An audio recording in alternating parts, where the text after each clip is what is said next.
মুক্তির একদিন পরই মাল্টিপ্লেক্সে শো বাড়ল এম রাহিম পরিচালিত জঙ্গলি সিনেমার। তথ্যটি নিশ্চিত করেছেন সিনেমাটির প্রযোজনা প্রতিষ্ঠান টাইগার মিডিয়ার কর্ণধার জাহিদ হাসান অভি। তিনি জানান, ঈদের সিনেমার সর্বাধিক ভাইভ থাকলেও মুক্তির প্রথম মাল্টিপ্লেক্সে আমাদের শো কম দেওয়া হয়েছিল। জানি না সেটা কি কারণে। এমনটি সিনেপ্লেক্সের সীমান্ত সম্ভার শাখায় বিশাল বড় বিলবোর্ড টাঙালেও সে শাখাতে কোনো শো রাখা হয়নি। কিন্তু মঙ্গলবার সীমান্ত সম্ভাবের শাখাতে সকাল 11টা ও বিকেল 4টায় দুটি শো দেওয়া হয়েছে। পাশাপাশি যমুনা ব্লকবাস্টারেও একটি শো বেড়েছে।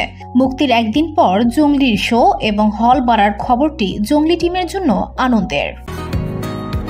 বসুন্ধরা, উত্তরা, বনশ্রী, কুড়িল ও বাড্ডা সহ রাজধানীর বিভিন্ন স্থানে অভিজাত ও অত্যাধুনিক মানের ফ্ল্যাট কেনার এক নির্ভরযোগ্য প্রতিষ্ঠান প্লেজেন্ট প্রপার্টিজ লিমিটেড। তাই আপনার স্বপ্নের আবাসনের জন্য আজই যোগাযোগ করুন। Pleasant properties limited, where destiny matches eventually। অন্যদিকে জঙ্গলি দেখে তুষ্ট ছবিটি দেখতে আসা দর্শকরা এক নারী দর্শক চোখের পানি মুছতে মুছতে বলেন, বাংলা সিনেমা দেখে কাঁদতে কাঁদতে বের হচ্ছে। বাচ্চা থেকে শুরু করে সব বয়সী মানুষ সিনেমাটি দেখতে পারবেন।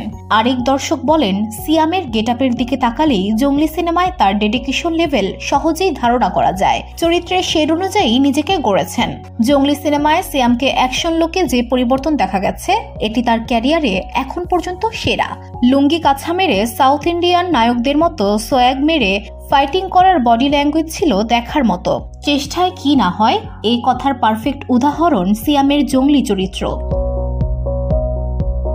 দর্শকদের এমন মন্তব্যের পর নায়ক সিয়াম বলেন, জঙ্গলি দর্শক পছন্দ করছে, এটি আমাদের জন্য অনেক বড় পাওয়া।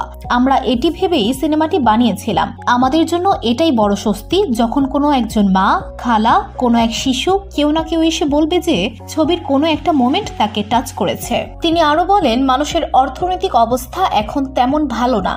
সবকিছুর পরেও মানুষ ঈদের আনন্দ ভাগাভাগি করতে পরিবার নিয়ে আমাদের সিনেমা দেখতে আসছে।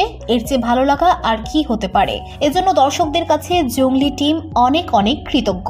এম রাহিম পরিচালিত জঙ্গলি সিনেমায় সিয়ামের বিপরীতে অভিনয় করেছেন দুজন নায়িকা। তারা হলেন শবনম বুবলি ও Prarthana Fardin Dighi. VOD Bangla news desk.